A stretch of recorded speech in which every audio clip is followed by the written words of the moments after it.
These are the victims of another genocide. But these people weren't Jews or Gypsies, and this genocide didn't take place in Europe.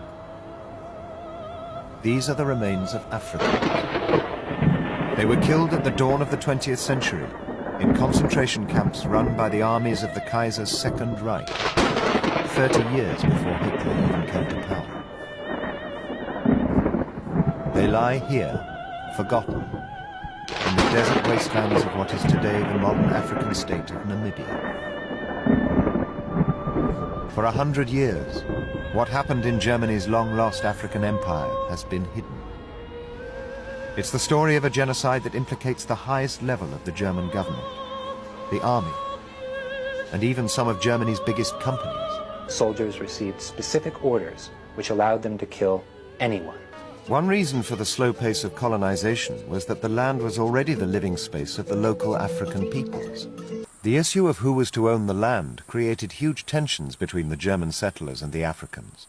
But what also began to push the two groups towards conflict was that many settlers were so convinced of their own racial supremacy, they began to believe they could treat the Africans with impunity. The reputation of German colonial soldiers when it came to the abuse of African women was so bad that as the news of each murder and rape spread among the Herero, they became convinced that they had no option but to resist. On the morning of the 11th of August 1904, the German cannons and machine guns began to fire on the Herero.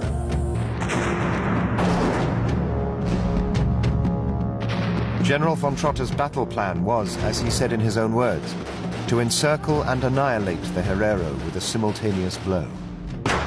By the end of the battle, this was exactly what was happening. Overall strategy aimed at ethnically cleansing the countryside. The whole process was genocidal, the deliberate extermination of Herero. The Germans pursued the defeated Herero.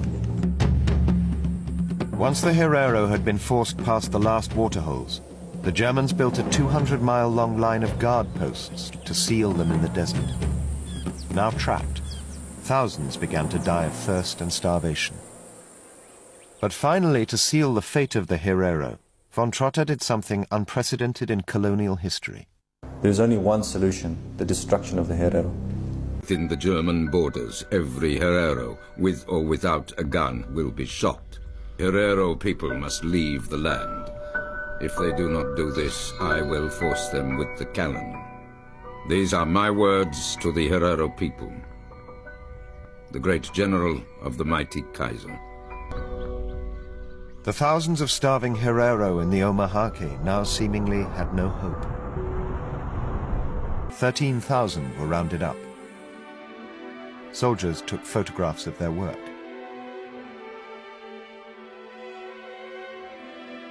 After 6 months being hunted by the German army, the Herero were terrified and untrusting.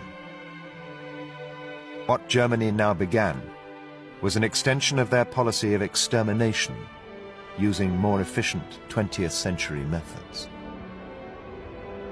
What happened here and in other camps across this country, and where the first genocide of the 20th century reached its terrible conclusion? This concentration camp, people died like flies. They were raped, murdered for no reason, and overworked. The best documented of the railway projects was the building of a new line in the south. It was constructed by the Lenz Company, who between the beginning of 1906 and June 1907 were issued with 2,014 concentration camp prisoners. After just 6 months' work, the Lenz Company reported to the colonial government that 1,359 of the prisoners had died, 67.48%.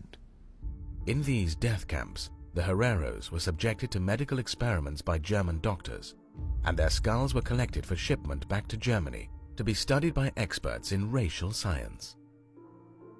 By 1908, it's estimated that more than 80% of the Herero people had been eliminated from German Southwest Africa.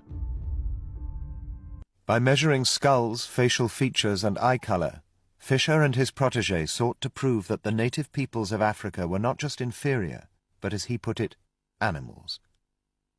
The racial theories that had been used to justify the genocide were now being advanced by the human remains of its victims. 3/4 of the Herero, 65,000 people, had been killed.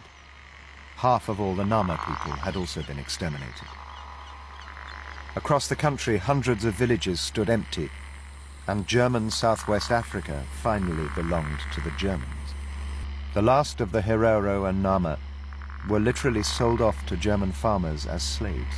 We will now officially call these events what they were from today's perspective, a genocide. We will ask Namibia and the descendants of the victims for forgiveness. Berlin's agreed to provide $1.3 billion in the next 3 decades in the form of development projects. Some Herero call it a betrayal of their ancestors. Germany has handed back the human remains of indigenous people killed during a genocide in colonial Namibia more than 100 years ago. But the ghosts of the Namibian genocide have been where up to 80% of all Hereros died in detention. Haunt modern liberal post-war Germany. Over 80% of the Nama and Herero But the ghosts of the Namibian genocide have been reawoken, been reawoken, been reawoken. They've returned to haunt modern. It was an overall strategy aimed at ethnically cleansing the countryside. The whole process was genocidal. The deliberate extermination of Herero, the vernietigingsbevel, the destruction order. Many of members of my own family died.